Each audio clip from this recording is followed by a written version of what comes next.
Hey everyone, hey, good evening, good evening. We are talking about the women's health strategy this evening. So if you are around and you want to get into a conversation about the women's health strategy, join in the conversation. What are your thoughts about it? Do you know what it is? We're going to dive into what benefits, how is it going to benefit us as women? Let's be real. We're going to have a real conversation this evening, like we always do, about the women's health strategy. What are your thoughts about it? Good evening, good evening. How are you this evening?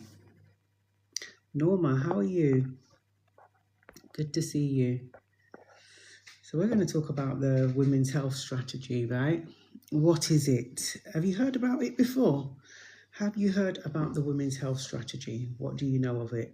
Because this has been about for quite some time, right? This was actually launched in the UK in 2022 as a 10-year plan, but they've refreshed it in 2026. That's my concern. If it's been about since 2022 and it was a 10-year plan, originally a 10-year plan, why is it now that they're refreshing it? I mean, things need to be looked over, right? That's great. But we're going to look at why, is there any benefit of this strategy for us women? Because, it's something that we need to know about, absolutely. Hey, Claire, how are you? I'm good. Busy, busy, busy, but I'm not complaining, right? We're talking about the women's health strategy. I wanted to have a conversation about what do you feel about it. That's good to hear that you're okay. I hope you're better than okay. But I'm sending my love to you. Yeah, the women's health strategy. I just mentioned that, it's been about in the UK since 2022. And it was originally a 10-year plan. This is great to hear. However, they've now kind of refreshed this strategy this year. So, what are your thoughts on it? Do you know about it? Have you heard about the women's health strategy? Yeah, well, we're going to have a talk about that. We can have a talk about everything else as well. Of course, we can. Okay, good. That's good to hear that you're better than okay. You haven't heard of it? Okay. And that's fine because you know what? We only know what we know, right? We only know what we know. And I kind of like what I would say because originally it's a UK government women's health strategy for England. So I know, Claire, you're, further afield, but it's for England, right? So I'm gonna go into it and let you know a little bit about it, and we can have this conversation. Let's be honest and real. I really like to know that. Is there any benefit to it? I mean, as I said, it's been around since 2022, and in that time, have we seen or experienced any benefit from it? We're gonna get into it, right? So welcome to Claire. Claire, I've got to give a big shout out to Claire. Claire is our, moderator and our community ambassador. So I've got to give a big shout out to Claire and the rest of our community ambassadors, right? Samantha, Lulu, Just Empress, Jen, and Poetic Angel. All of our community ambassadors. But welcome Norma, welcome Mercy, welcome Danny, welcome to the Menopause Wellness community. So this evening, you know what? We can ask questions about. If you've got questions, then please feel free to ask the questions. But I'd like to discuss women's health strategy. So I'm going to go into, you're welcome. I'm going to go into a little bit and then kind of like we can have a discussion around it. And if you've got any questions around the menopause, I'll tell you a bit more about my day to day as well, because I actually done a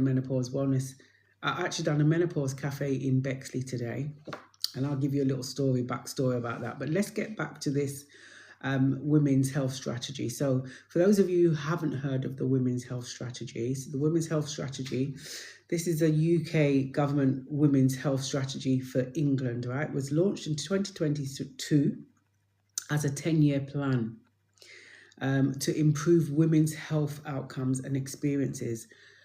I hear so many times that as women, we go and we're not heard, we're misunderstood. We are, our symptoms that we're experiencing, when we're sharing them, it's dismissed. It's not good, right? Hey, Samantha, how are you? Hi, Farah, how are you? Good to see you again. Okay, welcome. Come in, and we're having a conversation around the women's health strategy, right? So what's happened now? It's been refreshed in 2026. It's being refreshed with stronger focus on real delivery, not just promises. Let's see, real delivery, not just promises. So what was happening before? Anyway, I'm not going to be skeptical about this. Let's move on, okay? So we know that it is needed because as women, sometimes when we do go to healthcare professionals and we do say, this is what we're experiencing, this is how we're feeling, we're kind of sometimes dismissed. For many of us, we're dismissed. For many of us, we're told, oh, either get on with it, or it's part of being a woman, or, hey, okay, these are your symptoms, but here you go, take this, take the antidepressants for it. It's not good enough. It's absolutely not good enough. So, the strategy came from a huge national conversation. We're always having conversations and then things get done about it, where women said that we're not being listened to. We hear that. Some of these things that have been said, you're probably going to be saying, yeah, I recognize that. We're not being listened to. We're dismissed or misdiagnosed, and we wait too long for help. And this is the thing. We know many of us, are navigating through this time of life, and we do feel isolated sometimes because people are not understanding. Even though they may have a bit of information around this menopause, they're still not understanding us because every one of our journeys are very different, right? So do let me know. We are talking about the women's health strategy. Let me know if you have heard of it, what your thoughts are about it. Please let me know. And if you've got anyone that will be interested in this conversation, let them know we're here. I'm good, thank you, Farah. I hope you're well too. Hope you're well. I've just been so busy, but it's all good. It's a good busy. I like to be busy. But I'll share some things with you in a moment. But yeah, my mind's been on this healthcare strategy. You're to heaven. It's a buzz thing at the moment, a buzz topic, right? But is it worth the buzz? We don't know. We don't know because, as I said, it's been around for quite some time, and it was originally a 10-year plan. It still is, but they've kind of refreshed things. So let's see what's happening now. So the core focus areas, these are the core focus areas, okay? The strategy is built around the new key pillars. Listening to women. So listening to women, women's voices, shaping services, right? And feedback influencing NHS funding and care quality. Now, this listening to women. So was we not being listened to before now? This is my question. I know I hear so many women saying that I feel misunderstood, I'm not listened to. So is this actually going to be working, right? So this is something good to know. And I always say to you as well, if we don't know about the NICE guidelines, go and have a read of the NICE guidelines as well. So this is number one, listening to women. They're going to be listening to us a bit more. So we need to use our voices. Absolutely need to use our voices. Let's stop downplaying our symptoms. Let's stop normalizing, what we're feeling in terms of this. Thank you for the heart me. Let's stop normalizing it. This is a time an opportunity to shout and be listened to and be heard and understood, Okay, we are going to demand demand that we are heard and understood. It's very important, right? So, listening to women. Number 2 is improving access to care. So, they're going to start improving access to care. So, there are systems out there, okay, like menopause. Let's talk about menopause for a little while, right? This is a menopause wellness community. Let's talk about it. There are clinics out there, but not everyone has access to them. Why is that? Right? Surely, if you wish to access a menopause clinic, you should have that option. So, what's going to happen? Are we going to be able to access them? So faster diagnosis and treatment. This is something that I've been hearing over the last couple of months, that women have been waiting months and months for diagnosis and treatment, just to see a specialist even. So again, they're going to improve access to care. Reducing long gynecology waiting lists as well. Now, I'm not sure how long the gynecologist waiting lists are. I don't even know in my area, to be honest with you, because I haven't had the need to go and see a gynecologist. But if anyone is in here and, they are waiting to see a gynecologist, how long have you been waiting? Let's know. Let's get to know, because I am unsure about the waiting list, but I can imagine that they are quite long. So, better information and education. What have we been talking about the last couple of weeks? Better information and education. Knowledge is power. And if the information is there, okay, it will be so much easier for us to have a better understanding of what we are navigating through, how we can navigate through, the support systems out there, and educating. How young? I've been asking that question for quite some time. How young should we start educating women around the menopause? I feel it should be as soon as possible, right? Whilst we're in school, we should. We get educated around menstrual cycles, conception. Why not menopause on top of that? I hear so many women. I heard someone say today, actually, I don't need to know about that. I'm not that age. Well, you may need to know, because it could happen quite early. It could happen quite early. Thank you for all the heart me's. Thank you for all the likes. Thank you for sharing.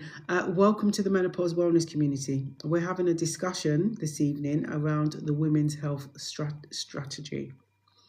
Do you understand it? Is there going to be a benefit to it for us as women? But I'm just going through what it's been it's been updated. They've refreshed it, okay? Because it's been about since 2022, originally a 10-year plan, and now they have refreshed it. So these are the things. So these are the core focus areas, right? Listening to women, as I said, listening to us a bit more than they have been, improving access to care, better information and education, women's health across the life course. So not just about pregnancy, right? This would include periods. We just spoke about that. Menstrual cycles, periods, fertility, menopause, mental health, and later life health. This is something that they're now going to be saying that this needs to take place. Now, I know there was talks about when we go for our MOTs. Now, I don't know how many of you go for your yearly MOTs, right? Your annual health check. I have that every year. It's a given. From the age of 40, I believe it is, from the age of 40, you are entitled to an annual health check. Whether you use it or not is another thing. And I feel that when we don't use it, that's if we know about it. If we know that it's there and we're not using it, then what message are we giving? What message are we actually saying to the health service? We can access this healthcare check, but we're not going. We can access, we get letters for smears and mammograms. Do we actually access it? Because I cannot remember the percentage, but it's quite a high percentage of women that don't actually go for these checks. Why don't we go for them? And then we cry out that, we're not listened to or understood. I don't know. You tell me. You tell me. Welcome everyone to the Menopause Wellness community. Those of you, I'm not sure who's in the room. Let me just see who's in there. Samantha, Mercy, Lydia, welcome. Anna, welcome. And Danny, welcome. I see some new newbies there. Let me know if you are new. Let me know where you are joining from. So if you've got any questions about the menopause, I like to come on and rant sometimes. That's what I like to do. But we're talking about this health. I'm just trying to establish, does this women's health strategy, is it going to be benefiting us as women? It sounds like it. However, this has been about since 2022. And it's now 2026 and they feel, all right, we need to go and refresh it. So what is going to be different? What actually is going to be different? Because you've been doing it before and it's not really been reaching us. I don't feel it's been reaching me, to be honest with you. How do you all feel about this strategy, this women's health strategy? Let me come to some comments and see if anyone's put anything in here. Farah, I don't think my husband listens to me half the time. Why is he not listening to you? Why is he not listening to you? Thank you for the heart, me. I appreciate that. Glad to hear you. Oh, good. It's nice you are catching up with each other as well. I will probably be on tomorrow in the afternoon, in the morning actually, probably around 10 o'clock tomorrow again. Toya, welcome. I see your wave there. Welcome. Thank you, Samantha. Thank you for the heart, me. Now, if you are not part of the Menopause Wellness community and you would like to be, just follow. Hey, health is wealth. How are you? I've missed out. What's happening? Oh, we are talking about the women's health strategy. Do you know about it? Do you know about the women's health strategy and what are your thoughts about it? Okay, this is what we're having a conversation about this evening, amongst other things. But we always kind of have a focused topic. Toya, I would hope so. As the menopause trying to. Oh, I'm sorry to hear that. I'm sorry to hear you feel that way. You know, I would talk. We're going to go back into this strategy because I don't want to kind of like keep veering off of different subject matters as well. But I'm going to finish talking about the strategy, and then what we'll do is I'm going to talk about the cafe that was run today in Bexley Council at the Civic Centre.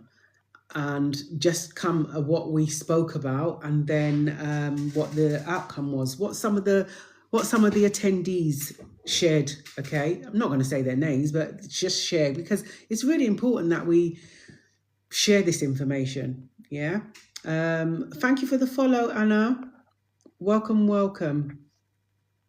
So who knows about the women's healthcare strategy? This is one of the things we are diving into this evening, right? Okay, so just for those who may have missed the first part of it, so the women's healthcare strategy it was launched actually in 2022 as a 10-year plan to improve women's health outcomes and experiences. I don't know if anyone felt that they were being supported. I didn't personally. But, you know, there may be some of us that did feel that. However, it's been refreshed in 2016. It's been refreshed now with stronger focus on real delivery. Now, that concerns me when I read a stronger focus on real delivery. Wasn't it real before? You know, that's what I'm asking myself. I'm really concerned about this because it's saying that it's being delivered with real focus on real delivery, not just promises. So what was it before then? Was it unreal? And was it, was it all promises? Because 2022 and we're now 2026, what's going on? That's 4 years in and of a 10-year plan. And now you're thinking, oh, let's refresh it. Was it not working before? I don't feel that way. Yeah, was not aware of this strategy. And this is what I'm saying, Samantha. A lot of us, it was probably not aware of it, right? This is why we need to be better educated. The information needs to be out there. How do we access this information? So when these strategies are, arrive, how do we know they're out there? Yeah. So it's people like, who digs deep into information and crops up. I'm always got my ear to the ground, so I can share this in the community. But if we're not sharing it in the community, some of us know about it, some of us don't. And those who don't know about it, you know now, right? You absolutely know now about this strategy. So again, as I always say, don't take my word for it. Go and do your due diligence, okay? It's the UK government women's health strategy for England, right? It was launched in 2022, a 10-year plan. So it is talking about, so those of you who missed earlier on, so the strategy came from a huge national conversation where women said, we're not being listened to, we've been misdiagnosed or, dismissed. Now, I don't know how many women they spoke to, because I know for sure I wasn't part of this conversation. Were you part of the conversation? So I don't know who they spoke to, which women they spoke to, and had this conversation about our health. I don't know. That's your welcome, Mercy. Good evening, good evening. So, now we know that there's a strategy there. Let's start looking at how is it going to benefit us? Because it's a women's health strategy. So surely it must be a benefit to us, right? Must be a benefit to us. So we know things like long delays for diagnosis, for endometriosis, that's an example. So I met a woman today, actually, lovely woman in the Menopause Cafe in Bexley. And she was in her 40s, but she was having concerns and issues from the age of 16. And she was not diagnosed until 30. That is ridiculous. At 16 years old, you've got concerns about your body, but no one's listening to you. And at 30 years old, you then get diagnosed with endometriosis. What stupidness is that? Let's come on, make it make sense. This is why I'm really concerned hearing things like that. And now you're saying, oh, we're going to be listened to. Was we not listened to before? We clearly was not being listened to. And I hope there is a real shift in this, because is this all just words? I don't know. I'm hoping it's not all words, right? Because there needs to be a change. There absolutely needs to be a change. I'm just like fed up of hearing stories like this. There's so many women out there. Another woman today was saying to me, one GP was telling her not to take HRT and another one says, no, take it. She's confused.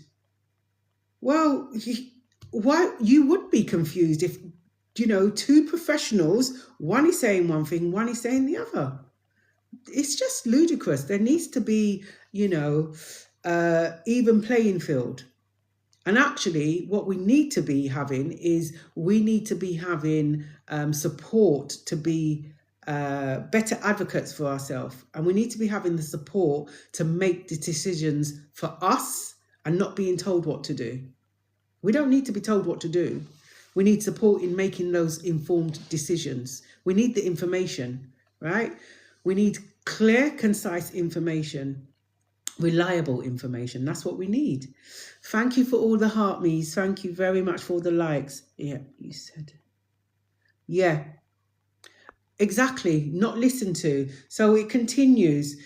And that's one of the core focus areas in this women's health strategy, right? The strategy is built around a few key pillars.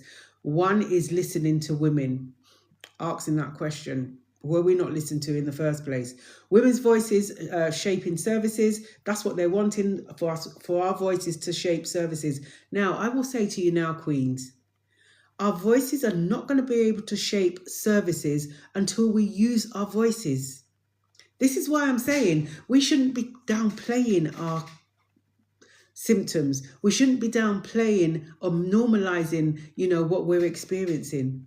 Because this is an opportunity to actually make a difference to us and make a difference to the younger generation. So women's voices shaping services. We need to shape the services because it's our body. I asked someone today, who is the best person? Who is the specialist, the expert in knowing our bodies?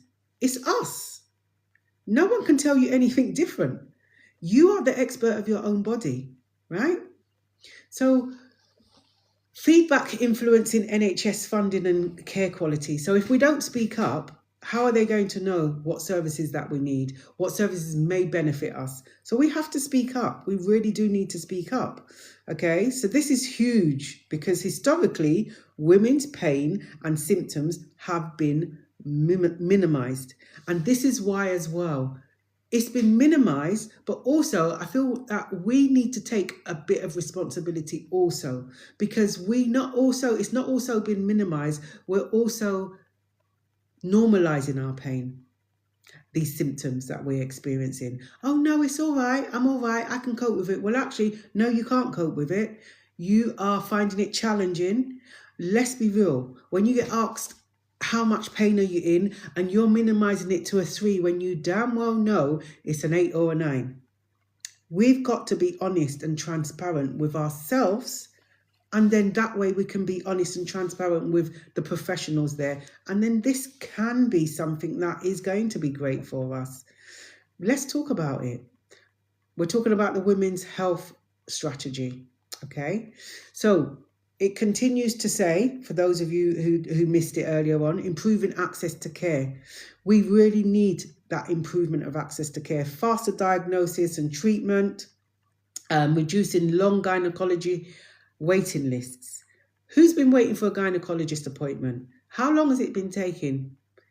I would love to know, because it's been a long time that I haven't seen a gynecologist. I've not need to see one, touch wood. I've not need to see one. So I'm really don't know what the waiting lists are like. And I'm aware that the waiting lists are going to be very different right across the board. But if you are due to see a gynecologist, how long have you been waiting for? It'd be good to know. If you feel free to share it.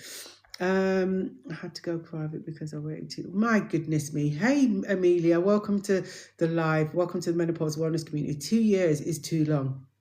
Absolutely, 2 years is too long. Thank you for sharing that. And this is the thing, it's forcing our hand to go private, because we have to look after ourselves, right? So what other option do we have? We get told that, it's going to take all this time. We need to, we need to start shouting from the rooftops. I'm sorry to hear that at 47. I just feel that we need to take a bit of responsibility. We do need to take responsibility. Let's stop normalizing our pain and symptoms. Let's stop minimizing and saying it's okay, because it's not okay.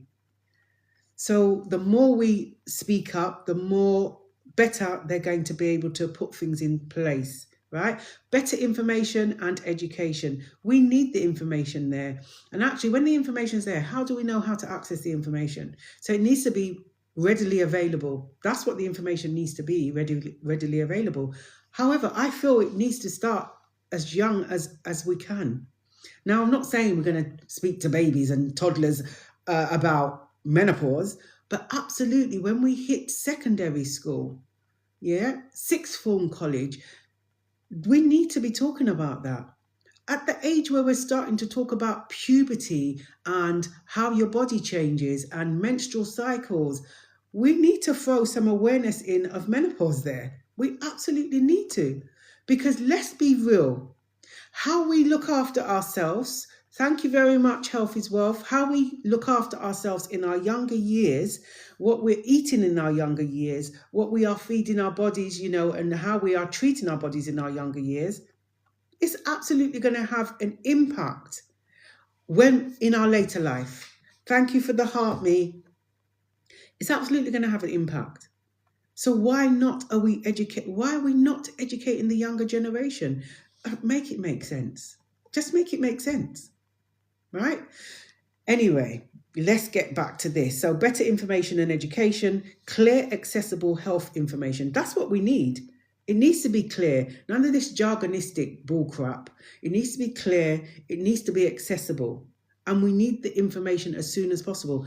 To be honest with you, you can turn around and say, I don't want to know about it. However, you get given the information. This is okay. You don't want to know about it now, but when you're ready to access the information, it's going to be here waiting for you. Then you have a choice. All right. It's absolutely your choice.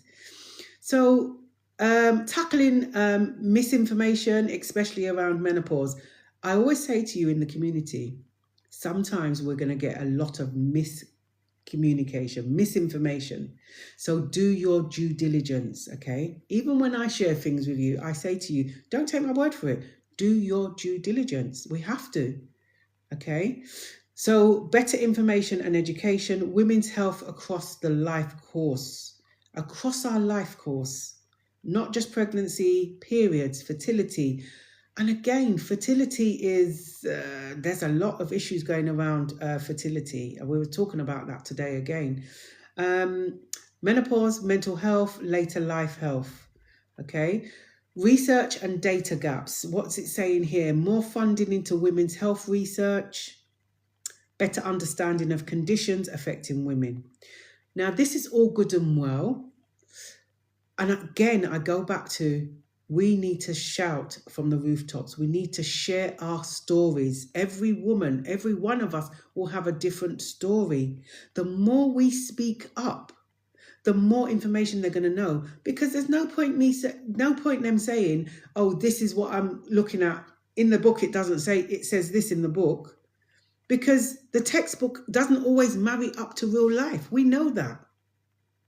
So this is why we need to speak up more. Let me go back to if I've missed anything. Hey, everyone. Welcome to the Menopause Wellness community. What am I ranting about this evening? The women's health strategy. That is what I'm talking about. Do you know about it? Do you feel that it's of benefit? What are your thoughts about it? Share your thoughts. Health is wealth. Absolutely, health is wealth. Or health is wealth. So, and it goes on to say workplace support. Hey, Jen, how are you? Welcome. We've got quite a few ambassadors in the house this evening. We've got Jen, Claire, Samantha. Welcome. A big cheer to my ambassador.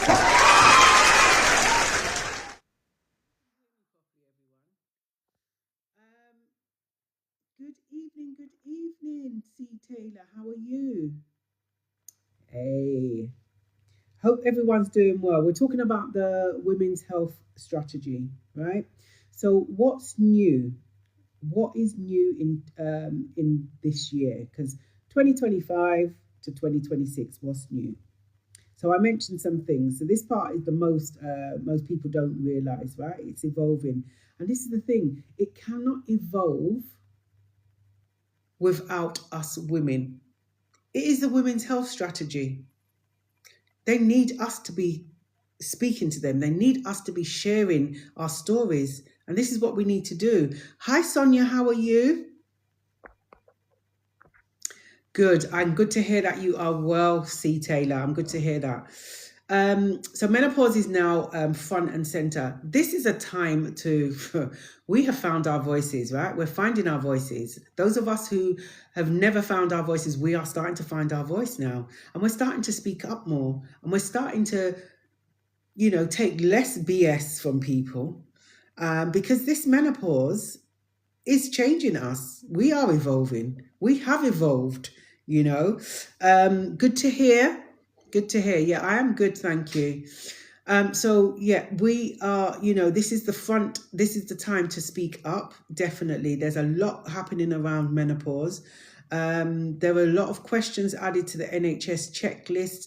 And remember, with our healthcare, how many of us in here go and have your yearly MOT? When I say yearly MOT, your yearly health check. Please put a heart in the chat if you go for your yearly MOT, your yearly health check with your GP. It may be the nurse carrying it out, it may be the GP carrying it out. Who goes for it? Because I'd like to know. Because when I speak to many women, good to hear, good to see that, Lydia, good to see. Okay, good. I'm glad you're going though. Yes, you're going to go? Because I think we really need to take advantage of these. Good, absolutely good. Because we need to take advantage of them every year. Because some of us wasn't aware of this, and that's fine. This is why we're sharing information. We only know what we know, right? So every year from the age of 40, you are entitled to a yearly health check. Now, if you haven't been offered that, go and demand it.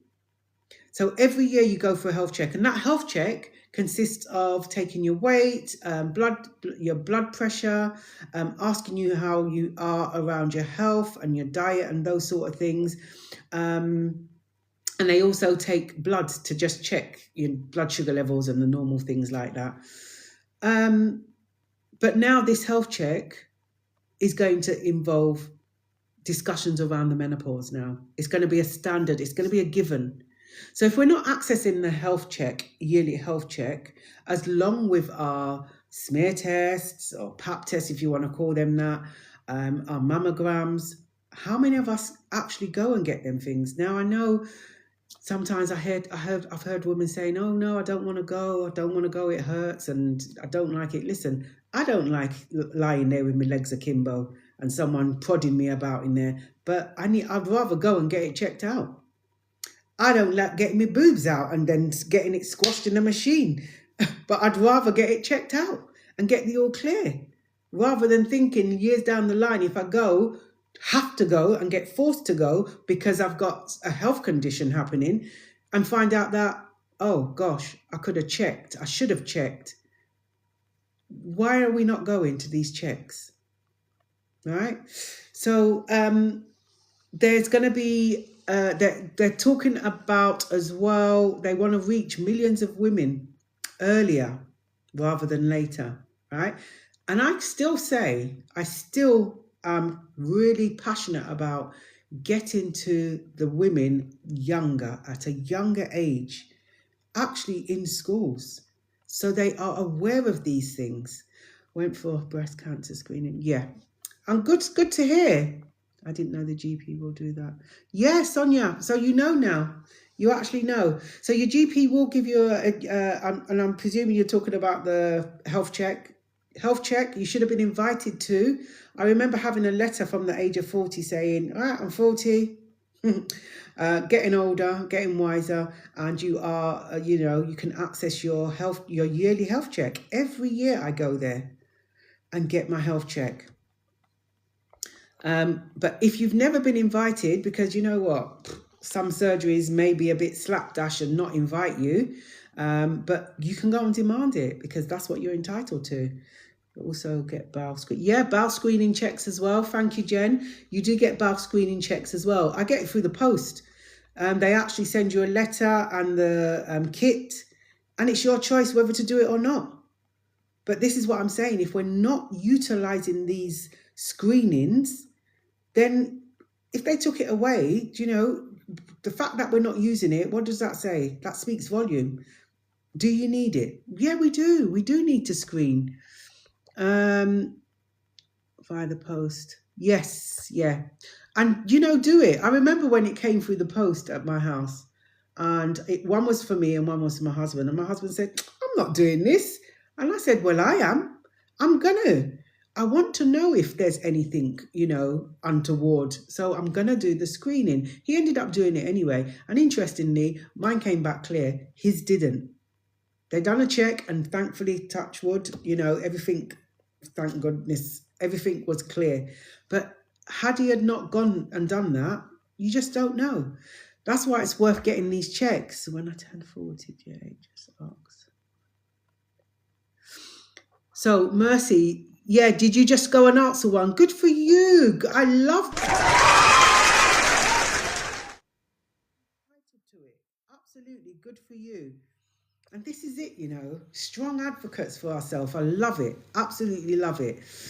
So, women health hubs. This is what, again, this new, well, I say new, the women's health strategy, right? Although it's got new here, it's been about since 2022. Let's not forget that. So, as I said, menopause is now front and center. Menopause questions added to NHS check. And this is from the age 40 to 74.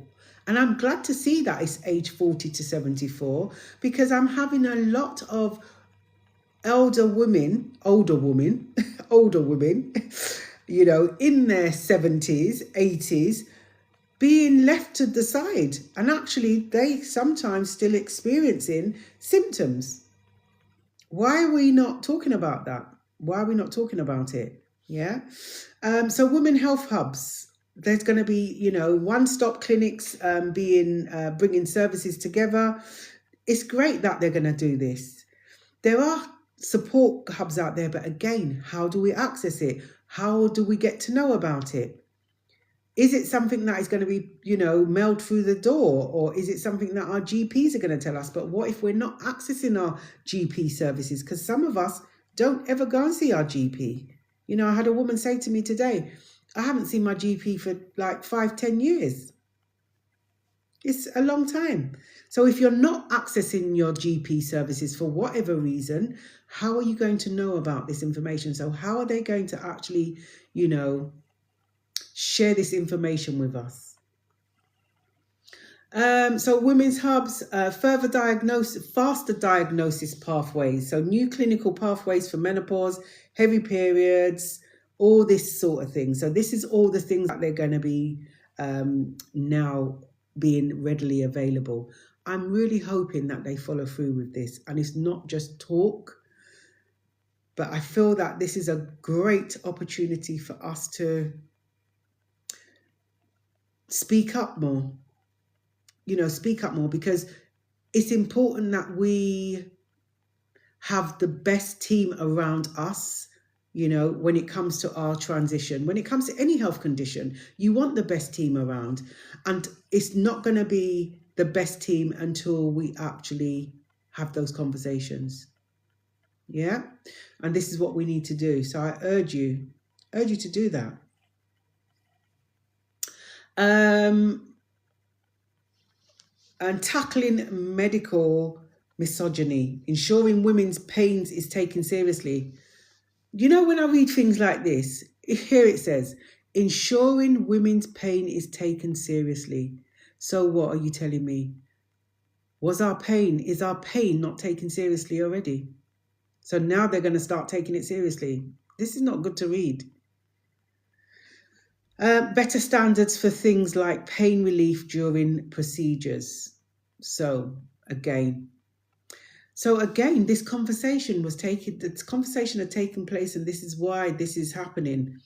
I wasn't part of the conversation. I don't know if any of you was part of this conversation. I would love to know. I'm going to go and dig actually and go and get some information on how many women have they had the conversation with. That's what I would like to know. And what part of the world were they from? That's what I would like to know. Workplace changes. We know there's a new workplace law as of this year, but it's more focused on employers that are 250 employees or more. Yes, the employees that are less than 250, they're going to be encouraged to move in that direction as well. And I hope they do. However, it goes back to, I really feel that us as employees, women, female employees, we need to be shouting from the rooftops and letting people know what we need to help us navigate through our day, particularly when we are navigating through the midlife transition. And we are getting better at speaking up. Absolutely, we are getting better at speaking up. When we're going to GPs and we are, sharing our stories, going armed with information, let's take this information with us. So, just checking. Okay, what else is there? I'm really hoping that this women's health strategy is something that is being delivered, in a heartfelt way. And it's not just words. It's not just words floating about. I really hope that things will change for the better for us and we start seeing a benefit of it. When was it? I think it was, someone here actually in the community was saying, I can't even remember who it was, was saying that the GP made an appointment for them to get HRT and they didn't even agree to it. We can't be bullied into corners for doing things. Whatever decision you make in how you want to navigate through this journey is entirely up to you. You shouldn't be forced into anything that you don't feel comfortable with. And actually, you're entitled to say, no, I don't want to do that. What are the alternatives? Let's start asking the right questions because sometimes we don't ask the right questions. Thank you, Samantha. Let's start asking the right questions. Hopefully menopause will become a protected characteristic. That will be fantastic, Jen, that menopause will become a protected characteristic. Yeah, it would be great, wouldn't it? But do you know what? I feel that things are changing and they're changing slowly. I do feel the biggest change, the biggest shift has been that we're now finding our voices. And that is just absolutely amazing because the more of us, shout at the rooftop about this journey and share our experiences and become a better advocate for ourselves, they're going to have to start shifting on these things. Remember, it's our journey. So we're the ones that are in the position to know better. You remember this, you are the expert of your body, I don't care how many books are out there telling specialists and, GPs that this is what needs to be happening before you can say that's the health condition. This is not a tick box exercise. You know your body the best. So always go with what you're feeling and don't downplay it. Absolutely don't downplay it. Those of you who was on the live, when was it? A couple of days ago, was it? Maybe a couple of days at the beginning of the week. I was saying about, I gave you a self-care challenge, didn't I? Has anyone done their self-care challenge yet? I'm going to be honest, I haven't done mine yet. Mine's is happening on Friday. I did say give yourself a week. So we're still within that week. The self-care challenge, if you didn't know about it, I am challenging you to carry out one act of intentional self-care. That's what I'd like you to do for yourself this week. So mine is going to happen on Friday when I get home. Friday evening, I'm going to give myself a foot spa. That's what I'm going to give myself, an intentional foot spa. And I'm going to enjoy it because I haven't had a foot spa for a long time. My children bought me a foot spa many years ago for Christmas and it's there. I've used it every so often, but I haven't taken it down for a while. So I'm going to give myself a foot spa. Think about one act that you can carry out for yourself to help with your self-care that is going to be intentional. Intentional self-care. How great is that? Oh, absolutely, Sonia. Listen, we got to do some nice things for ourselves, We've got to do nice things. We've got to be kind to ourselves and we've got to speak highly of ourselves as well. So welcome everyone. We are talking about the Women's Health Strategy. If you didn't know about it, now you know. This is the UK government Women's Health Strategy for England. And it was launched in 2022 as a 10-year plan. And they have kind of refreshed it in 2026. And it's now supposed to be having stronger focus on real delivery, not just promises. So that's my question. Was it a promise before? It was all talk. Was it all talk before? Many of us wasn't aware of this. Many of us wasn't aware of this. It's all right to start, having these things signed off and everything in government, but how are you getting it out to the real women? How are you getting it out to the real women to let them know that it's there, to let them know that it's gonna, it's to benefit them? And actually, were they part of the conversation? I'm going to go and dig some information, and find out who was part of this conversation back in 2022 or before, prior to then. Yeah, let's do some self-care. It's watching a movie at the end of series self-care. Absolutely, C. Taylor. Absolutely. It's something that you're going to do for yourself, right? It's going to be intentional for yourself. Let's intentionally do this act of self-care. I even said to someone today in the cafe, I said to them as well, gave them the self-care challenge also. I want you to do something nice for yourself. And if that means to you having a sip of red wine, then that's your self-care. But make sure it's intentional, right? For you and you only. Come on. Queens, we got to just raise the bar on our self-care, our self-love, and the way we speak about ourselves. We've got to start raising the bar. Absolutely. Location appointment on Saturday. Oh, lovely. Lovely, Jen. That's self-care. That's what I'm hearing right there. Red wine. Do you know what? I can't even drink red wine. I can't even say the damn thing. I can't even drink that. I'm not a drinker. The slightest sniff, I'm just all over the place. So, yeah. I don't drink at all. So, yeah, one thing I'm not going to be doing, that's for sure. But let's do some intentional self-care. I'm gonna hold you accountable. So next week, I'm gonna be on tomorrow in the day anyway, in the morning. But next week, I'm gonna be posting, what have you done as your act of intentional self-care? So we've heard some now, right? Jen's going to the loctician to get her hair done. Lovely.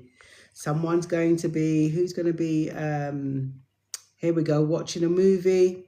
Lovely. I'm going to be giving myself a foot spa on Friday afternoon when I get home. I'm telling you, I'm going to just probably do a little clip of it and show you that I'm giving myself a foot spa. I might even go one further and do a little, those little tea tree sock things you can put on your feet. I've got some at home actually. I might go just one step further and go all in. I might just paint my toenails as well. But yeah, intentional self-care, right? This is what we need to be doing. I'm going to open up the chat in a minute. So we're talking about the women's health strategy and what your thoughts are on it. I'm really hoping that it's not all promises and it is something that is going to benefit us as women and also benefit the younger generation, because I'm still harping on about we need to educate the younger generation. We want our sisters, our nieces, our granddaughters, everyone, to ensure that, they are educated to the point where they feel confident to speak up, right? This is not going to be a subject matter that they shy away from, because it's part of life. It's a natural part of life.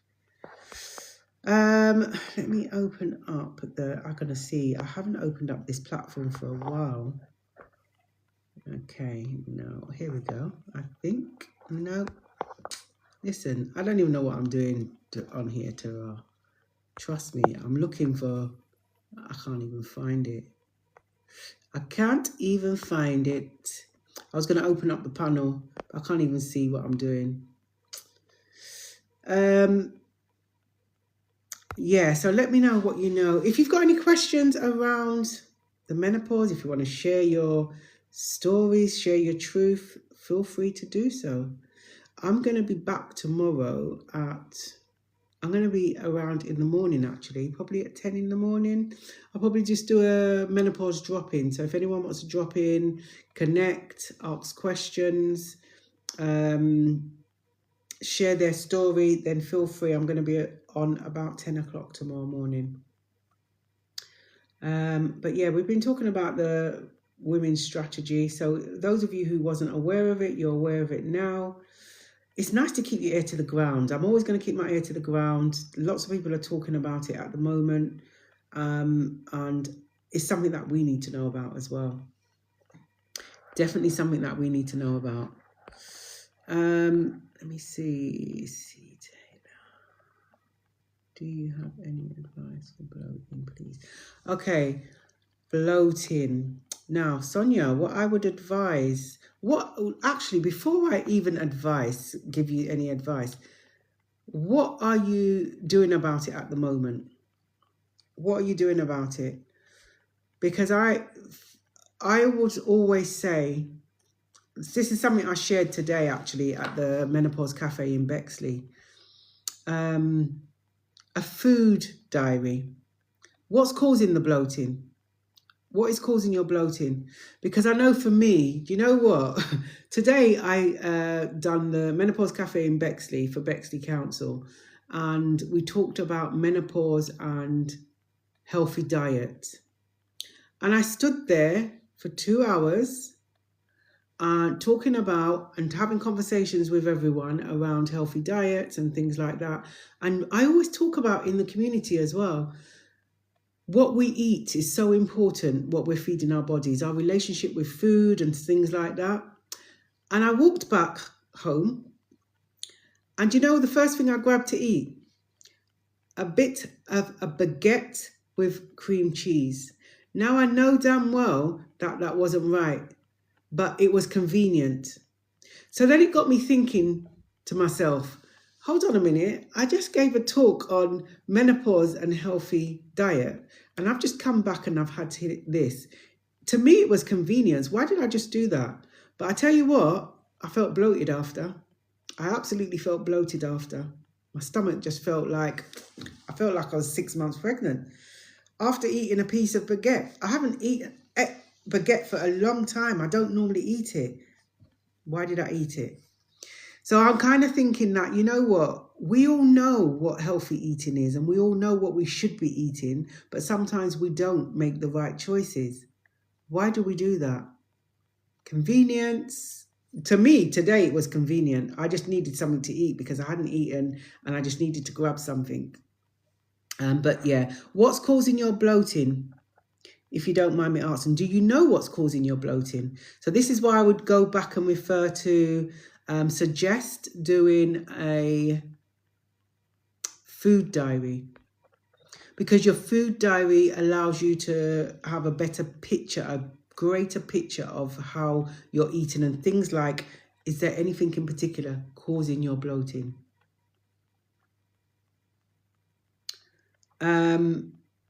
But yeah, it's so important about what we eat, because what we eat can cause a lot of issues. Gut health, a big thing that came up today. How important is gut health? Extremely important. Extremely important. If our gut, that's our central nervous system right there, the gut. If the gut isn't right, there a lot of issues can be going on in our bodies. So we need to get things right. So I know I dropped off the bandwagon today, but you know what? I'm not going to beat myself up about it. Did I enjoy the baguette? It was all right. Not really. I didn't enjoy it because it made me feel bloated afterwards. But I'm just going to, tomorrow's another day. Tomorrow's another day. I'm not sure, as I don't eat a lot. Okay. So what I would suggest to you is, you don't eat a lot. What I would suggest to you is maybe carry out a food diary if you haven't done already. This is something you can consider, carrying out a food diary. So for the next, say, 7 days, document everything that you eat for morning, afternoon and evening, or however many times you do eat, and document everything that you've eaten, consumed, drinking, eating. If it's just a sip of red wine, then you need to put that you had a sip of red wine. And then after you finish doing that for 7 days, have a look at the information in front of you, and you may be able to identify some trends there.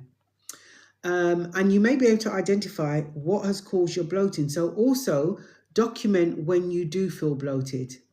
Okay, so over the period of the 7 days, alongside your food diary, document when you feel bloated, because then you may be able to mirror your food diary with your bloating, and actually, it was that made me feel, potentially, it could be that. So then you can just remove that out of your diet or lessen it, and then see if you can see any difference. That's what I would suggest you do to begin with. No bread, no potatoes, no pasta, no red meat. Have you been to the GP about your bloating? Because it could be something else. And this is the thing I'm always saying again. You see these symptoms, right, that we know of. There's over 120 odd symptoms, right, related to menopause. However, only 34 of them are recognised. Yes, it could well be the menopause, but it could be something else.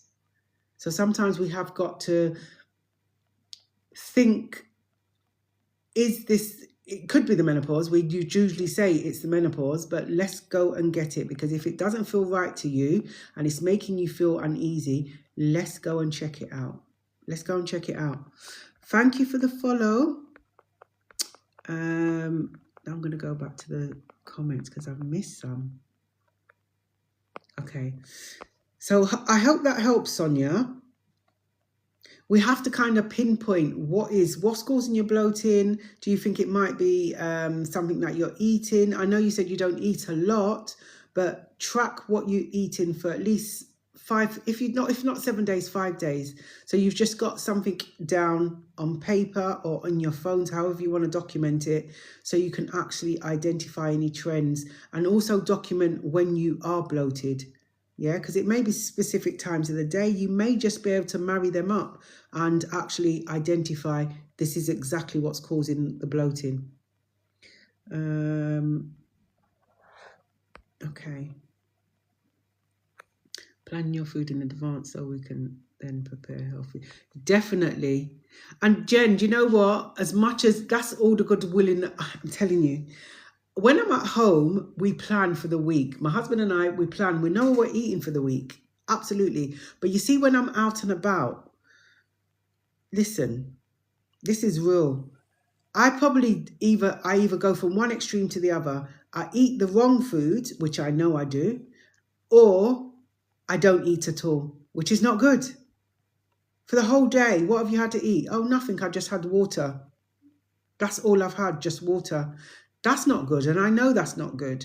But because I'm so busy doing things, and this is why I said today when I got back from work, it was convenient that I grabbed that piece of baguette and just flung some cream cheese in there. Yeah? It'd be fantastic if we could do that. We all know what a balanced diet is, right? But it's the convenience. It's our habits. It is a habit. And I know that I need to unlearn my habits and relearn new habits. That's what I need to do. I'm working on it. We can work on it. Yeah, we do. We all have bad days. And the thing is, when we do have that bad day, let's not beat ourselves up about it. Let's not beat ourselves up about it.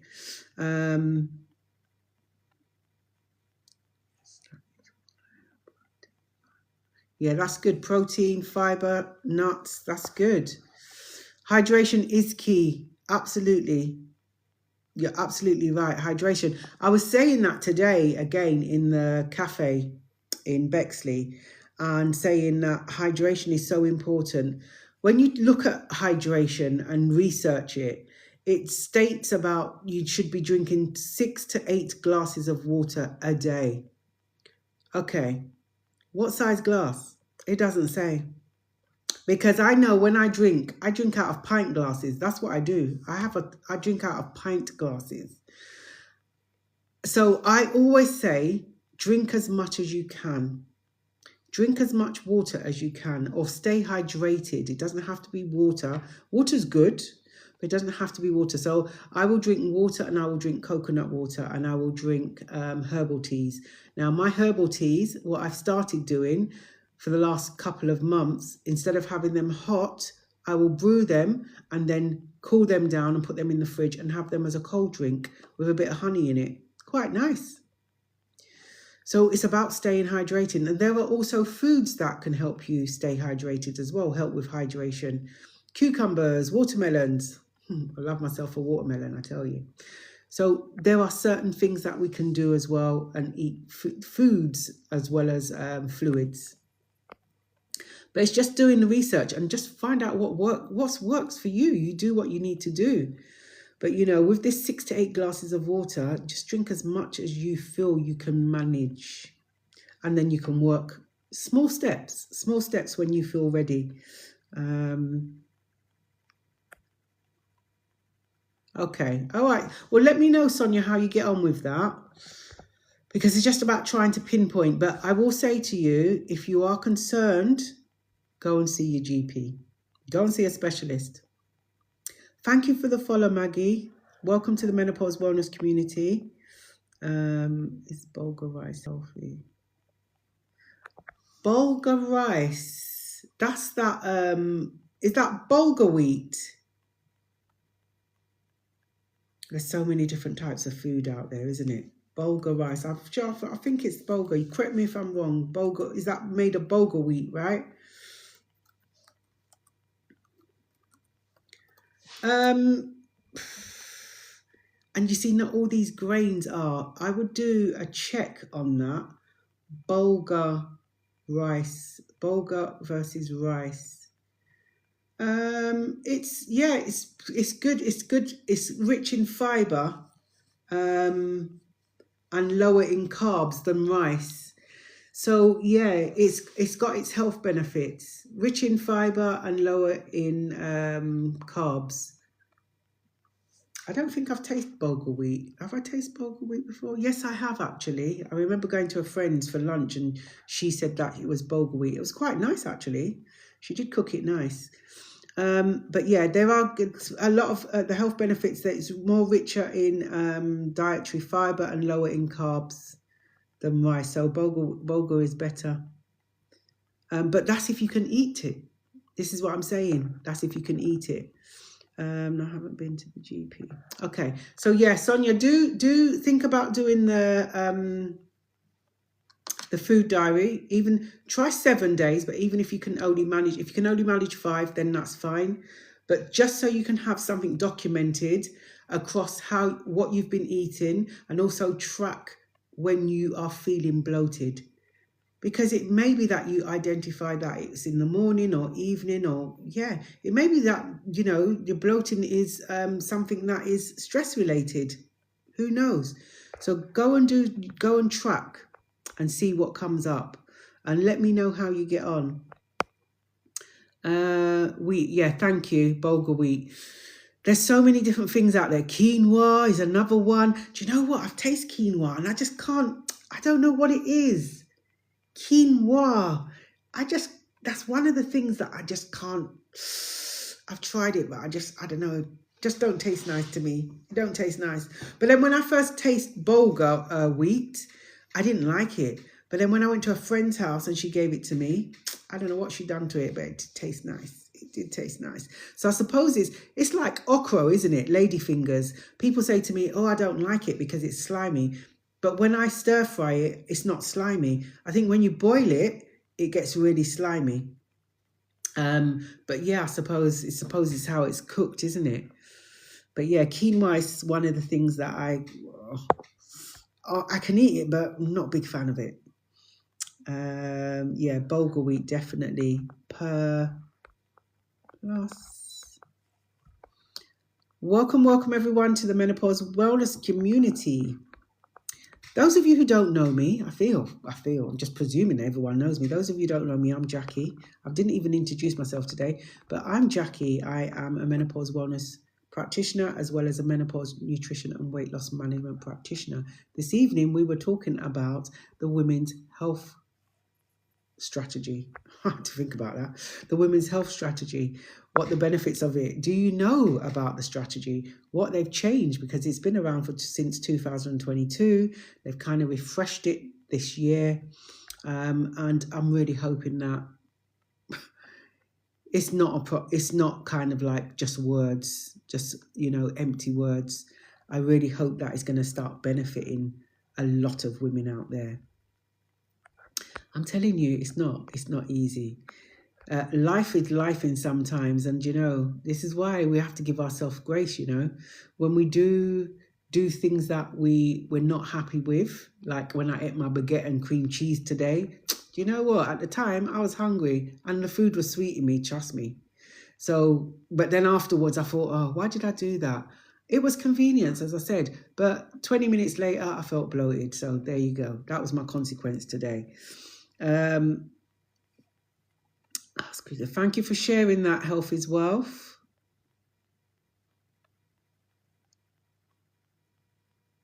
Oh, that's good. I like that. You know what? Again, this is why I'm saying about giving yourself some grace, because this journey, this transition, you are definitely going to be embarking on an additional journey in terms of what works for you. And one size doesn't fit all in this situation. So even when we're sharing information and saying this works fantastic for me, it may not be the fantastic working for you. So don't be disappointed if it does, if it is not the one for you, right? Also, I always say this, and I'm going to say it again, sound like a broken record, but hey ho. If you have got any health conditions or any medication, before you start taking anything new, please go and consult your GPs.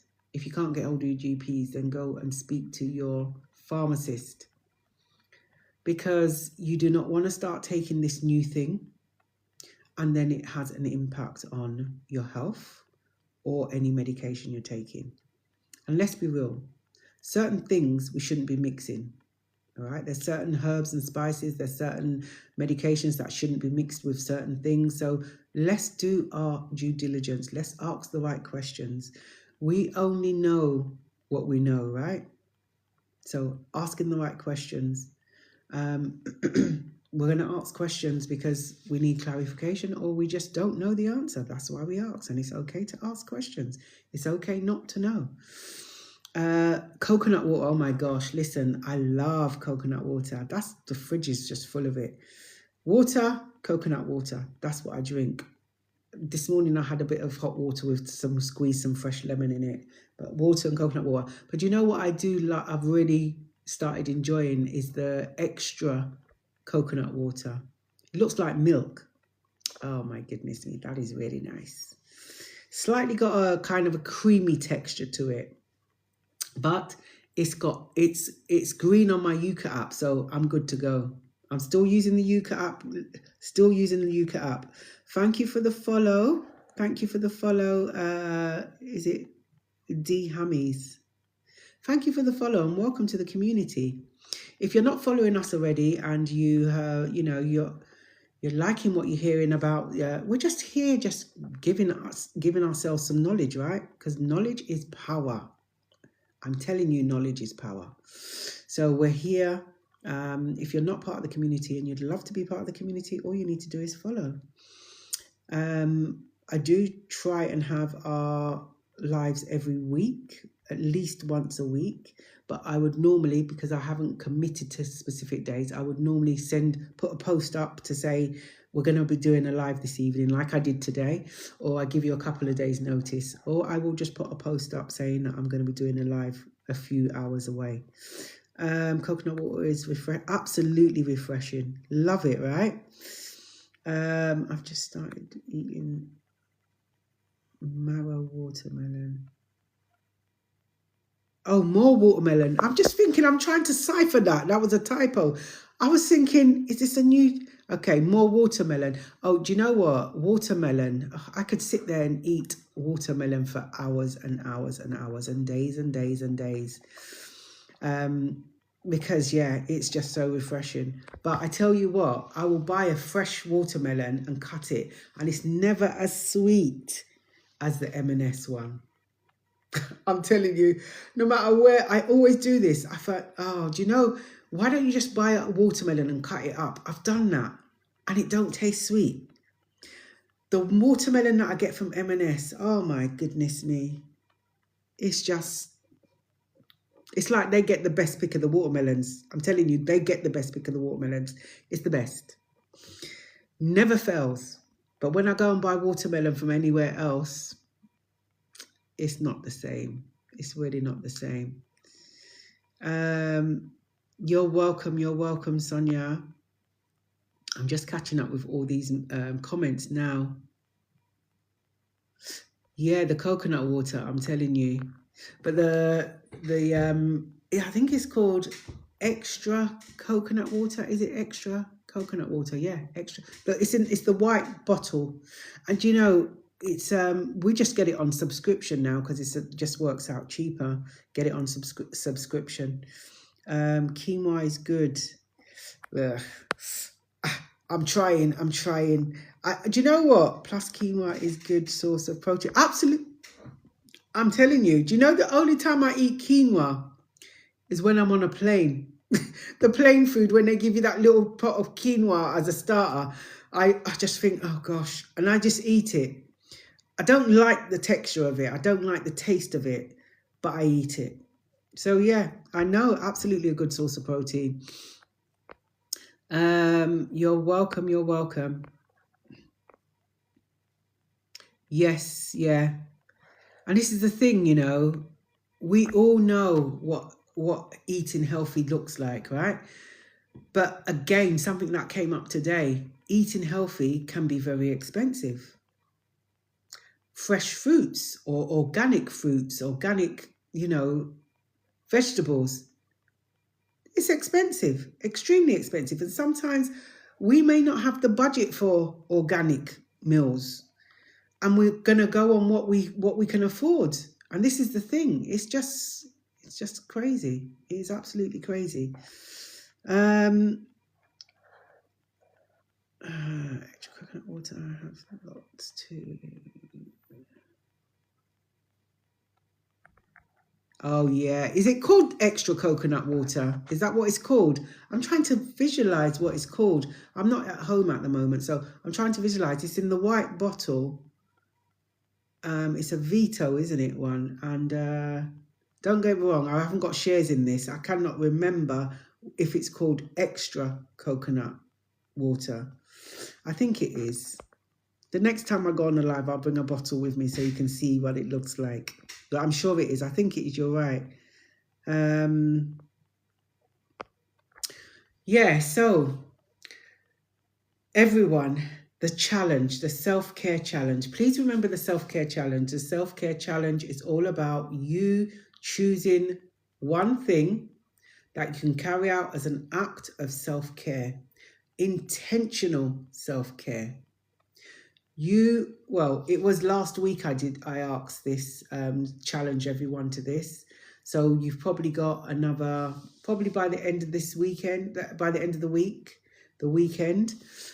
So my one, I'm going to do it on Friday, and I'm going to have a nice foot spa, and I'm going to enjoy it. I'm telling you, I'm going to enjoy it. How much coconut water are you allowed daily? Do you know what? I probably drink a pint of coconut water a day. I'm actually not at home at the moment, so I haven't drunk any coconut water for the last 2 days. When I'm at home, oh, thank you, Sonia. Yes, that is the one. Extra Coke. Thank you. I drink a pint a day, or at least a pint every other day, but more so every day. And it's got electrolytes, right? So, but yeah, I'm greedy with my drinks. I like a pint of everything, me.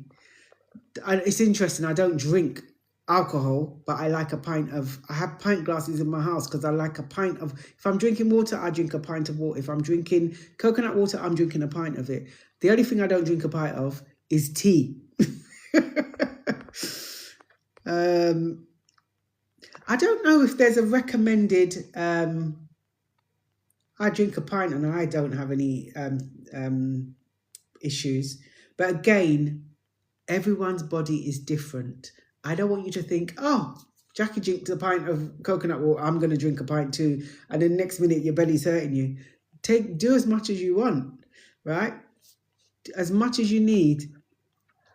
I don't know if you remember, a while back, I was saying about sharing with you that what supplements that I take.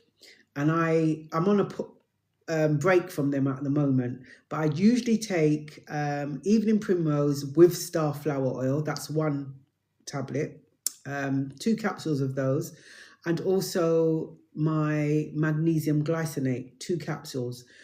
And I was taking them in the evening, and some of you might remember this. I was taking them in the evening with food. And for some reason, after a while, it was just like, I'm not noticed, because I do a lot of tracking with everything, I just track everything. And I just thought, is this even working for me right now? What's going on? Feels different. Nothing's really working. So I said, right, I'm going to change things up. I'm absolutely going to change things up. I started taking it in the morning on an empty stomach. And it just seemed to be working a lot better. So that's what I started doing. But I'm on a break now, because what I normally do when I finish the batch that I have, I always take a month break, and then I will start again. But I noticed, and we got into a conversation. I've been in 2 conversations recently, actually, with 2 different women about changing the way we take things, maybe doubling the dosage, or just taking it differently, different method of taking it, rather than taking it in the evening, taking it in the morning, or vice versa, to see if it works any differently for you, if you feel that it's not working. So someone else was talking about taking some supplements, and she said the same thing. She was taking 2, and she went back to her nutritionist and said, these are not really working for me. And the nutritionist said, so, well, how about doubling up, the dosage because of your height and your weight? And she doubled up the dosage, and it worked well for her. But you see what she done? She went back and sought advice. Right? She went and had a conversation. Hey, Lady 44, how are you? So sometimes we got to just mix things up, right? Because sometimes, again, our body is ever evolving, particularly through this transition. And sometimes it is so used to taking it one way, sometimes you've got to switch things up sometimes. But you will know if you think you need to switch things up. I was also talking about when I was, I didn't experiment, actually. I was trialing. I like to trial things. And I was using CBD oil for the first time. And I was taking the dose, and it said take the 5 ml and droplet under the tongue. I took it for about a week, and I thought, this isn't working for me. And I ended up taking double the dosage. And let me tell you something. For the first time in a long time, I got the best sleep ever. However, doubling the dose gave me palpitations. So I had to make the decision, do I want to have palpitations every night when I take this, or do I want a good sleep? And I opt for not having palpitations, because the palpitations weren't great. Within the matter of 5 minutes of taking the double dose, I had palpitations. This is what I'm saying, Queens. Listen to your body. Absolutely listen to your body, because our body will speak to us all the time. But sometimes we just choose not to listen to our bodies. Listen to our bodies. Listen to your body. What are you talking about? Hi, Ebony. Well, we were talking about the women's health strategy. Women's health strategy, that's what we was talking about. But at the moment, I was just gabbling on about what I've been taking. And sometimes we need to swap things up in terms of taking it like at different times. I've just swapped up taking my supplements in the evening, from taking it in the evening with food, taking it in the morning on an empty stomach. It's just, I found that it's worked better for me. because I just monitored it. I always monitor everything, and I monitored it, and it just didn't seem to be working as great as it used to. So I just switched things up, and it's working better now. But if you've got any questions around menopause, I'm going to be going soon. What's the time? My goodness me. I didn't even realize the time. I'm going to go off to bed soon, get ready for bed and just have a nice little sleep, or have a good sleep. Have you used yam cream? Oh, hi, Alison. No, I've not used that before. I've heard about it, and my mother, she always used to say to me, eat yam, eat yam, eat yam. And I would buy yam and cook it up and freeze it. And I just got fed up of eating yams all the time. But I've never tried yam cream. But yams are supposed to be fantastic. Fantastic. And to be honest with you, when I used to eat them, I don't know, I didn't notice any difference, to be honest with you. I didn't really notice any significance in eating lots of yams. I did it because my mum told me to. But yeah, I've not used that. It works really well. What do you use it for, Alison? What does it help with? Thank you for the follow, Celino. Thank you for the follow. And welcome to the community.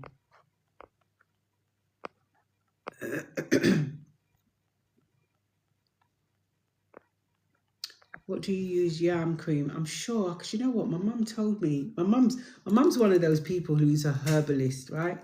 Growing up, I remember a book called Back to Eden. Back to Eden was a book with herbs in there, and it just told you everything about what's good for what. Drink this for that, drink that for that, take this for this. That's all I remember when I was growing up. So she mentioned about the yams. It supports less hot flushes. Okay. Yeah, that's what she told me. That's what as you said that, she told me about that. Eat yams, eat yams. I don't know, I got fed up of eating yams because I wanted the fresh yam. Maybe I should try the yam cream. But you see, my hot flushes at the moment, my hot flushes, touch wood, and my night sweats, they're under control. But you see, when I eat something like sweets, I'm going to get a hot flush. Now, I know I'm going to get night sweats tonight because I had a bit of ice cream today. Because I'm with my grandchildren and I just had a bit of ice cream with them.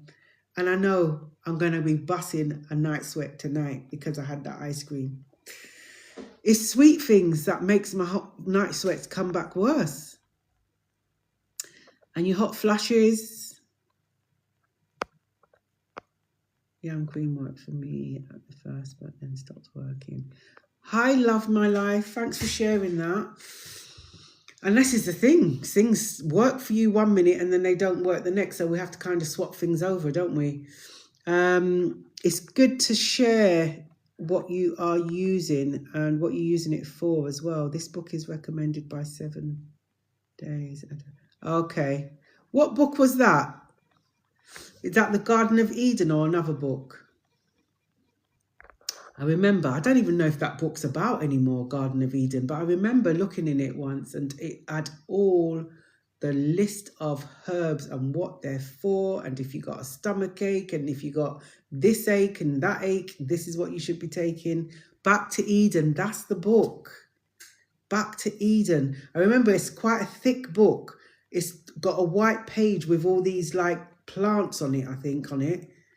Listen, I'm telling you, I grew up in a household that, listen, if I was unwell, some concoction was going to get mixed up for sure. Concoction was going to get mixed. And I do the same thing, to be honest with you. Concoction. I ain't taking no medication. And I'm sure many of us are like that. Many of us are like that. Listen, I said to you earlier on, I don't drink, right? But let me tell you something. I've got Ray and his nephews on the side for medicinal purposes. Listen, I will use him. I will use and abuse him if I need to. If I'm not well, I'm going to take some Ray and nephew. This is what I'm going to do. Thank you for the follow. Love my life. Thank you for the follow. Those of you who are new to the community, welcome, welcome, welcome. This evening we did start talking about, or we started off talking about the women's health strategy. That's what we started talking about. And then we got into other things. If you are not part of the community and you'd like to be part of the community, all you need to do is follow. And just again to kind of repeat, if those of you missed the conversation around the women's health strategy, if you didn't know about the women's health strategy, now you know, right? Just again to go over the women's health strategy, the original UK government women's health strategy for England was launched in 2022 as a 10-year plan to improve women's health outcomes and experiences. And at the moment, it's now being refreshed in 2026 with stronger focus on real delivery, not just promises.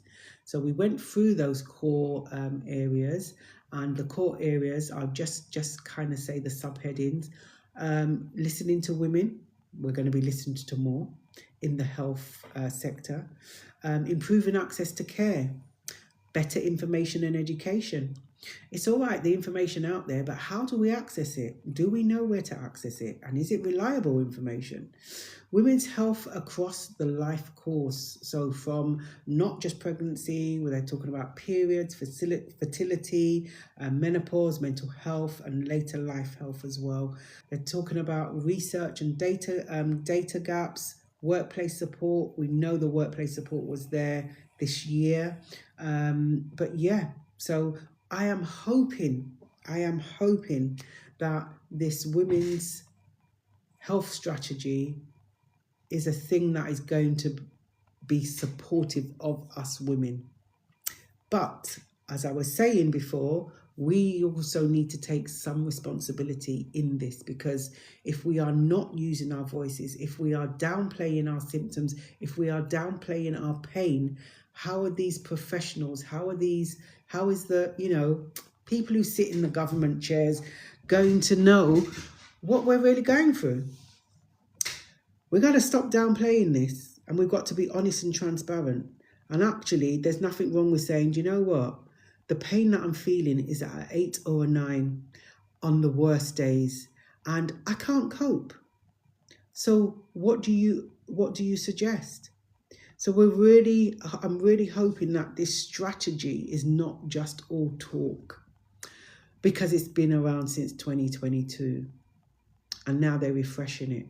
But it's a good they're refreshing it, because, like I said, they've had conversations somewhere along the line and listened to women, and they are going to, take better care of us. And so they bloody should, right? We deserve better care. But we need to take responsibility in talking and speaking up for ourselves as well. Because the only way they're going to know the care we actually need, is if we communicate that and be honest and open about what we need, what support we need. And it's okay to need support. Absolutely okay to need support. This happens to me when I take dark chocolate. I love dark chocolate, but it makes me oh, listen, you gotta have some sweats, innit? This is what I'm saying. When I get night sweats, I just think, boy, did I really enjoy that sweetie? Did I enjoy that sweetie at the time? Yes, hell, I did enjoy the sweetie at the time, right? So I just have to experience the night sweats. And I know I'm going to have them tonight because of a little piece of ice cream. I should have had more, because if I'm just any small amount, I'm going to be busting night sweats anyway. So I might just have the whole hog.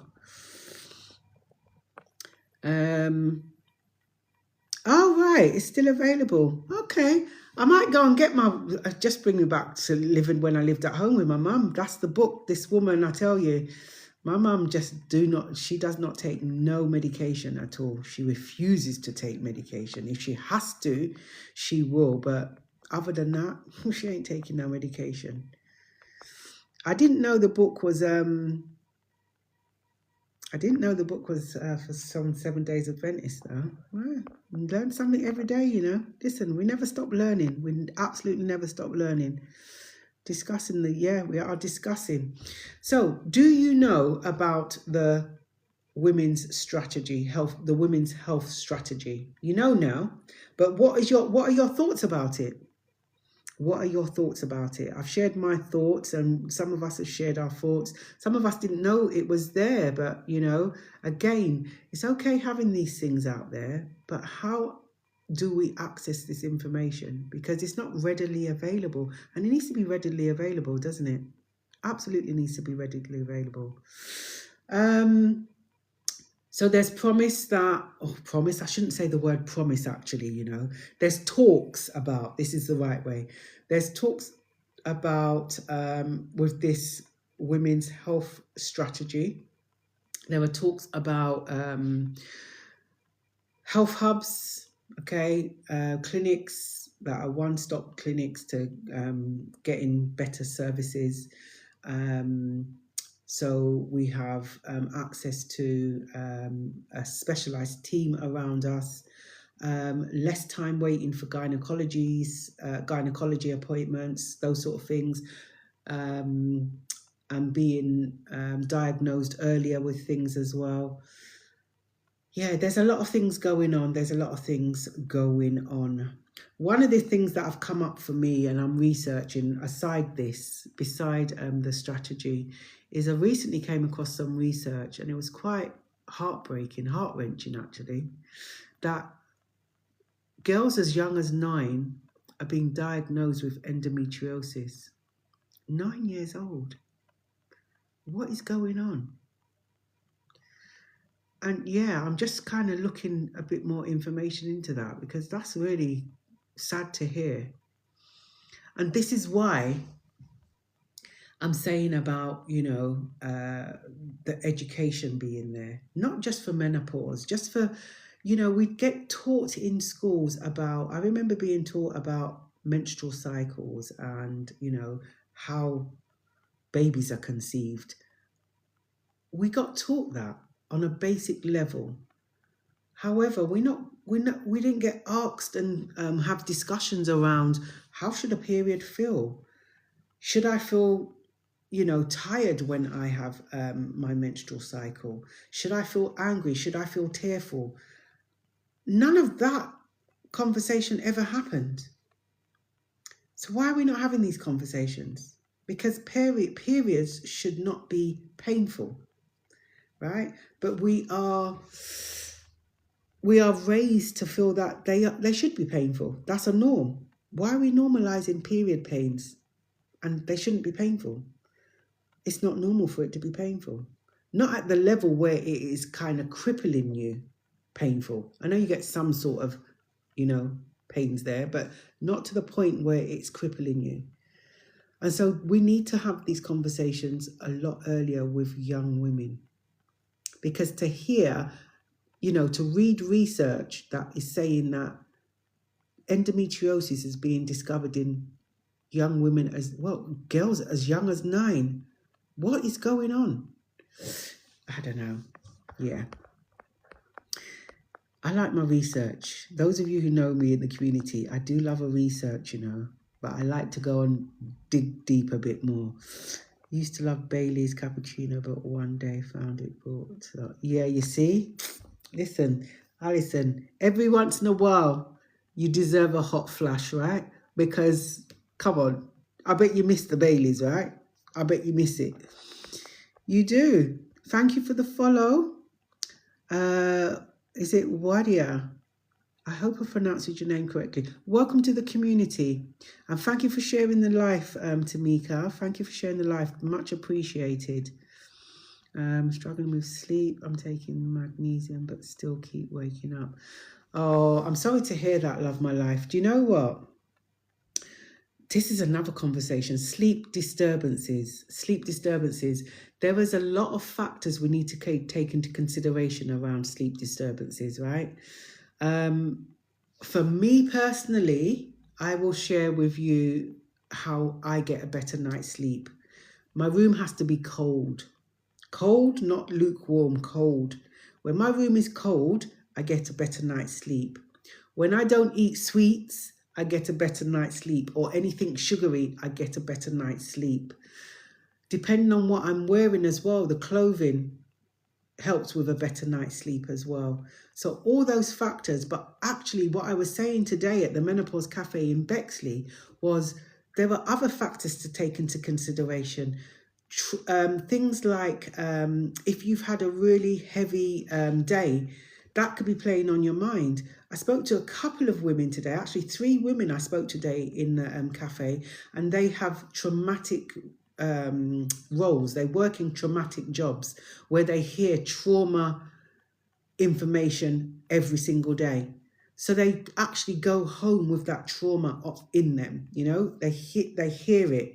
So I just kind of talked about a strategy, how to kind of park that before you go to bed. And that trauma is enough to kind of like disturb their sleep. So these are some factors that we may need to have to take into consideration when we look at our symptoms. Things like genetics, things like lifestyle, stress, food we eat, and movement. I call it exercise. Exercise, movement, same thing. Movement, because our bodies need to move, right? Our bodies doesn't appreciate us sitting there for hours on end or not moving around. Even if we're working at a laptop for hours on end, it's good to get up every so often and walk around and let your blood circulate a bit better than it was when you're sitting down. So many discussions. But welcome everyone to the community. True, but they are making it more educational in workplaces. Definitely, they need to support us better in workplaces, right? I don't know how it is for, because I'm self-employed, so I don't really have an employer. But I know when I was employed, do I feel my employer would have been supportive? I would hope so if I was still with them. I really hope so, because there's nothing worse than going to work and dealing with your workload on top of dealing with any menopause symptoms, right? Particularly things like brain fog. When you're in a demanding position at work and you get asked to do certain things and your brain fog starts kicking in, listen, this shit is real, you know. It is real. By the way, I will share with you, my brain fog is gone. My brain fog is absolutely gone. I was taking lion's mane for my brain fog, which, bearing in mind, it really helped me. It was helping me. I was taking lion's mane's tea. And in December, I went away with one of my besties and we were talking about Spanish, because I was learning Spanish a while back and then I stopped for whatever reason.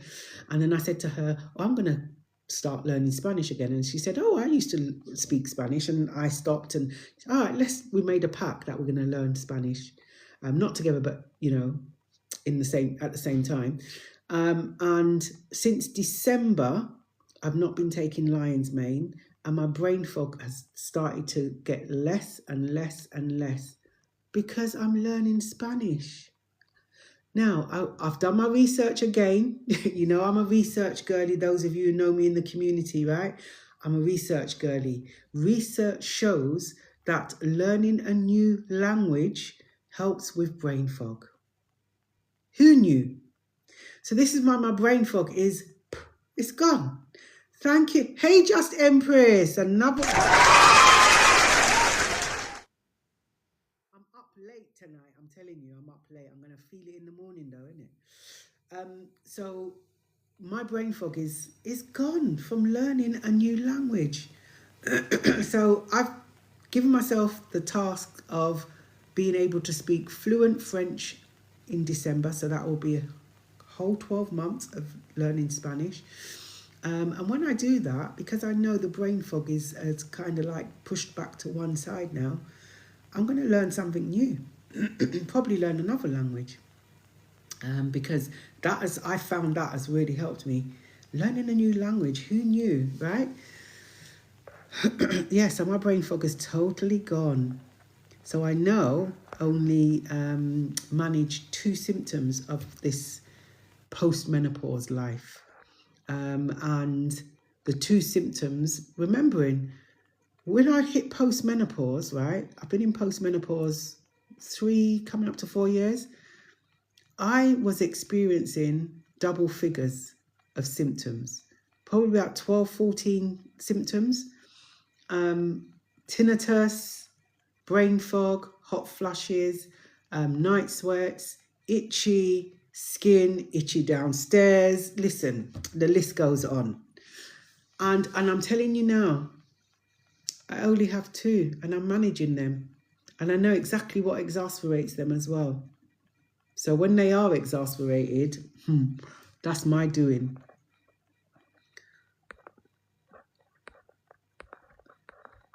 So I'm just going to check the comments one more time, and I think I'm going to be signing off in a bit. I don't actually feel tired, which is surprising, but I'm going to thank you for the follow. Thank you for the follow. It's not going to notice. Thank you everyone for the follow and the likes.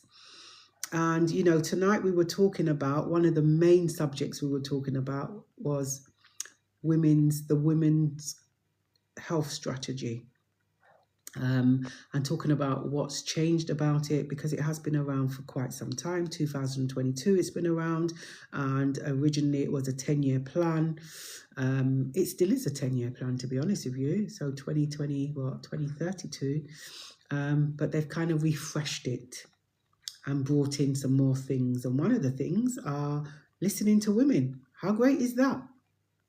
I don't know if they weren't listening to us before, but they're saying they're going to listen to us now. But those of you who don't know about the NICE guidelines, please go and read the NICE guidelines. It, you know, gives us information. The NICE guidelines is all about information for healthcare professionals and how they should be treating us as individuals. So yeah, go and read up on the NICE guidelines. We never had that education with our... Absolutely. Our parents never spoke about it. Yeah. All I remember with when I growing up, I heard my mum speak about the change. And I never actually heard my grandmother speak about anything like that. Never spoke about it. We have come a long way. We've come a long way. We are openly talking about our menopause journey now, which is absolutely fantastic. 80 years ago, women who navigated or were navigating through the menopause, they were put in asylums. So that is not happening now. So times have changed, and we found our voice and we're speaking up, you know, and we're working together, even better. We are working together. Thank you for the heart, me. Welcome, welcome. Diamond, is that Diamond? Welcome, welcome. So yeah, we are getting a lot better at this.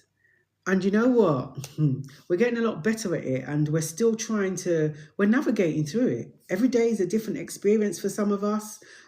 Sometimes we're overwhelmed and we feel that, you know, it's too much to cope.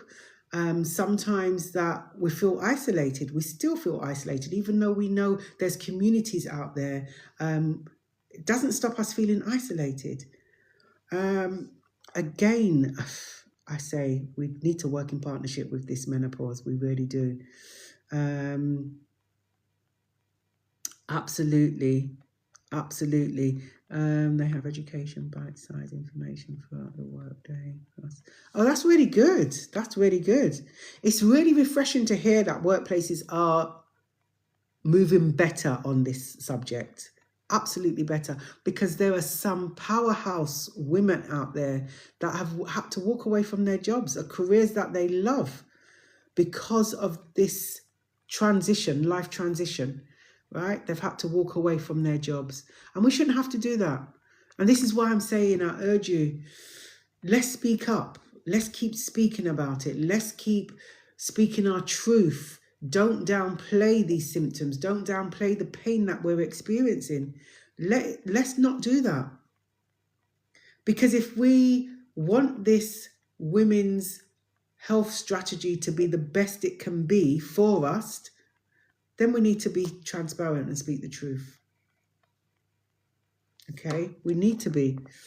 Because as I said earlier on, we are the experts of our own bodies. We are absolutely experts of our own bodies. No one can tell us what our body is telling us, because our body speaks to us, nobody else. But what we need to do is listen to our bodies better than what we are listening to our bodies already. Seriously. When did the symptoms calm down? Okay, so symptoms calming down. Almost 2 years post-menopause, and I'm 48 years old. Thank you for sharing that. Symptoms. So when we hit post-menopause, that's after menopause, then we hit post-menopause. Post-menopause, what happens? Our hormones start to stabilize. However, they can still fluctuate. They can still fluctuate. So it's very different for everyone. What you may find is, for some of us, symptoms may disappear. Some of us, some symptoms may kind of still remain, but they significantly reduce. I will say to you though, for me in my post-menopause journey, I noticed that I've gone from double figure symptoms to 2 symptoms for the fact that I've changed the way I eat. Seriously, I changed the way I eat and move a lot more, and I found that the symptoms disappeared. I even had tinnitus, the ringing in the ear. Oh my goodness me. Let's not even talk about that right now. Let's not even talk about that. The ringing in the ear, it's gone. It's all gone. I'm going to touch wood. I'm going to touch wood, and I'm going to touch wood again. It's all gone. And that is from me changing the way my relationship with food. I'm going to say that, relationship with food and these habits. Don't get me wrong. I'm still working through some habits, because I still eat in the little Mentos every so often, the little sweets every so often, and I get serious night sweats from it. So I've still got some way to go, but you know what? I'm working on it. We're absolutely working on it. That's what I found. So symptoms, when will symptoms stop? Post-menopause, when you look and research post-menopause, it actually states, I remember reading whilst I was studying the information around post-menopause, the end of the cycle. That's the end of the menopause. That's what it described it as. That can be quite misleading, because post-menopause does not stop just like that. Just because you're in post-menopause, it doesn't mean all your symptoms just stop just like that. Doesn't necessarily mean that. But one key message I will say to you, queens, listen to your body. Absolutely listen to your body. Your body needs that attention, and it will give you signs and symptoms. Why are we not listening to our bodies?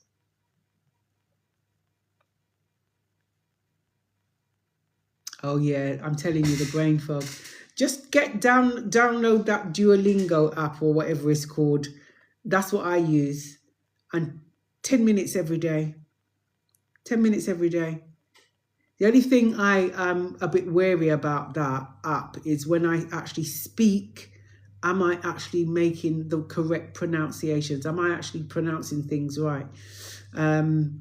But it says I am doing it, but I think I'm speaking gobbledygook half the time when I speak. But I clearly I'm having conversations in Spanish. But I noticed a significant change. It's gone completely, the brain fog. I'm telling you, it's absolutely gone. From December until now, nothing. And that, for me, that turnaround was in 2-3 weeks. I noticed the difference. And that was a complete difference. 2-3 weeks of learning a new language. Exercising the brain, also good for... Absolutely. Absolutely.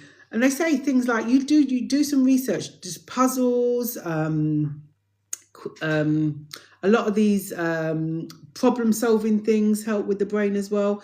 Hey, Just Empress, how are you? Thanks for sharing the live. Thanks for sharing the live.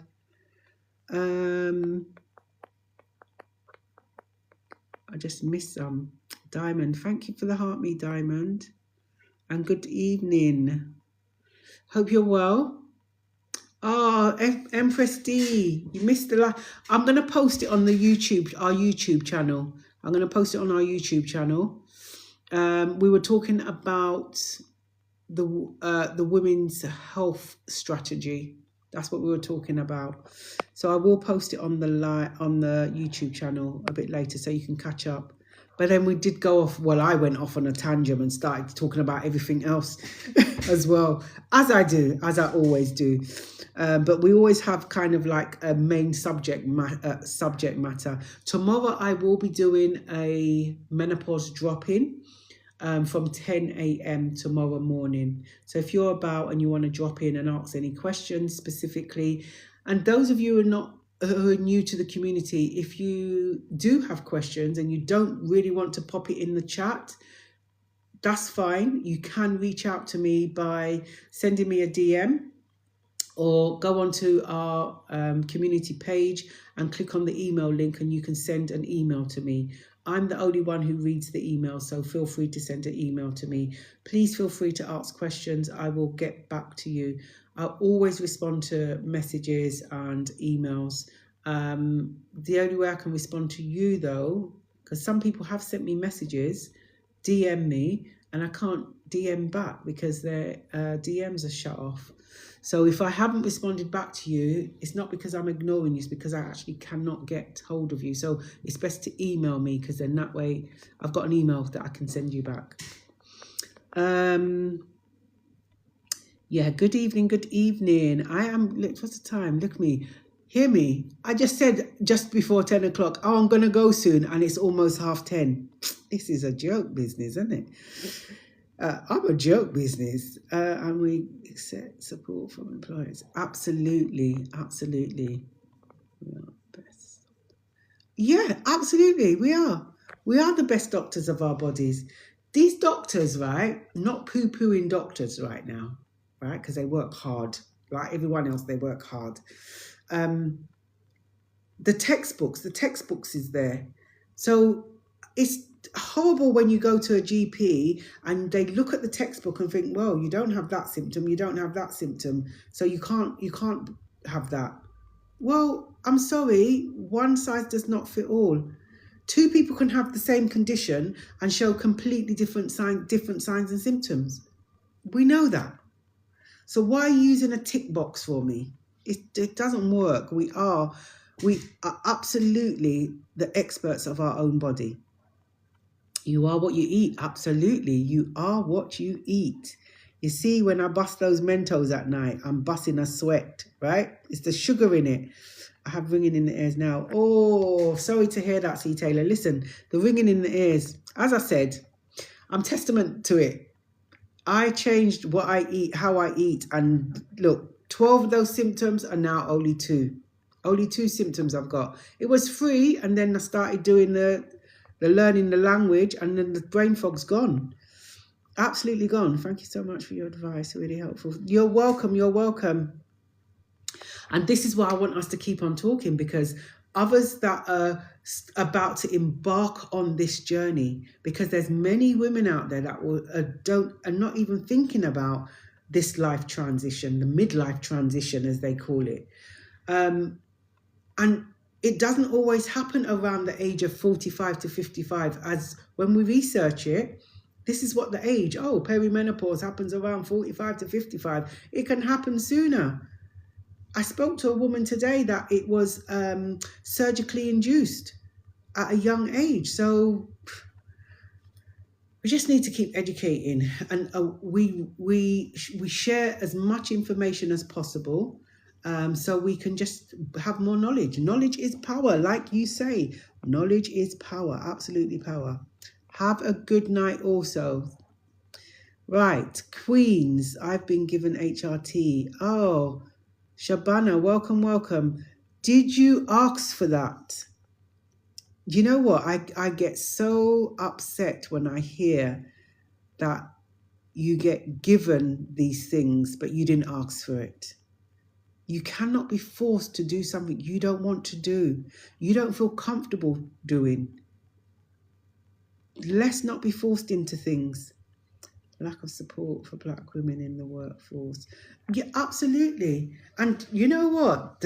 I don't know, workforce need to be educated as well, because black women experience menopause completely different from their white counterparts.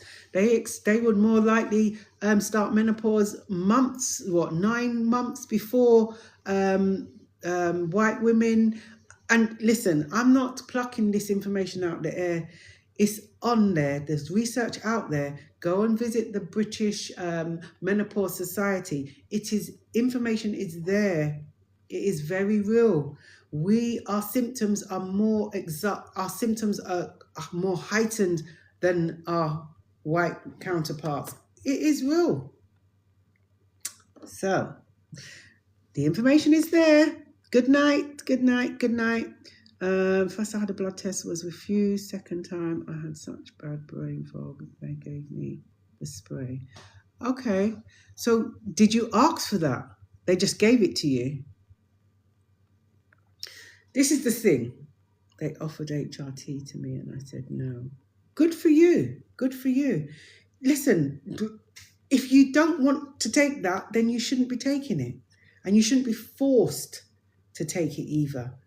Don't ever, if someone's offering you that and you're not sure about it, then it's okay to say, actually, I don't want to take that. I don't know much about it. I need to do a bit more research. I need to find out the benefits. I need to find out the risks. It's okay to say that. There's no time frame on this. I would not like to know that you felt pushed in a corner, backed in a corner to take something that you're not sure about. Why are we taking things that we're not sure about? We don't feel confident and comfortable to take. Let's not do this. They offered HRT to me. I said, I did ask as I had it.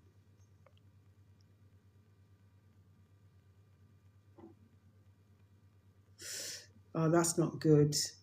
And you know what? It's just so, it just does something to me when I hear people say to me, you know, it got to the stage in my life where I just thought about not being here anymore because of this.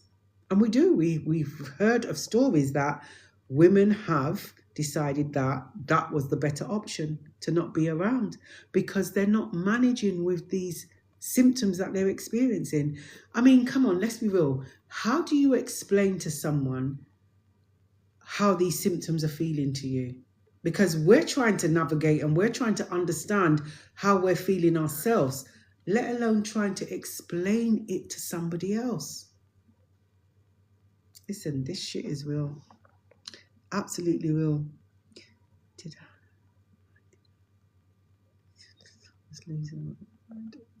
Did anyone already experience breast pain and breasts getting bigger? That can happen, Empress BD. That can happen, Empress.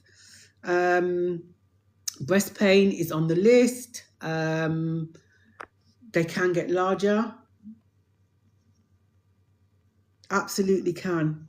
And I feel that it's important that we know what our hormones are doing. What do our hormones do, right? Remember, I'm always saying, we have over 200 hormones in our bodies. Over 200. Now, I'm not saying you need to know every single one of those hormones. That's a lot of hormones. However, the key hormones in menstrual cycles and menopause is going to be your estrogen, your progesterone, and your testosterone. Yes, us women have testosterone too. We think of it as a male hormone, but women have it also. Not as much as men, but we have it.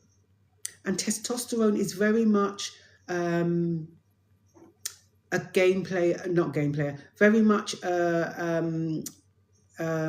for our moods, for our libido, and it also helps with the strength side of things as well. So it's important. So that's why when it starts declining, when it starts fluctuating, this is why, when we know what our hormones actually do, then we understand it better. We understand it a lot better. I did do a live on hormones. I think I'm going to do another live on hormones soon, because I think we just need to revisit hormones and what they do. So I'm going to look at exactly what they do. Estrogen, however we pronounce it. Brain, helps with brain, helps with our gut, helps with our skin, hair, nails. That thing there, I tell you, it's a major player in this menopause. Major. We don't realize just how important they are.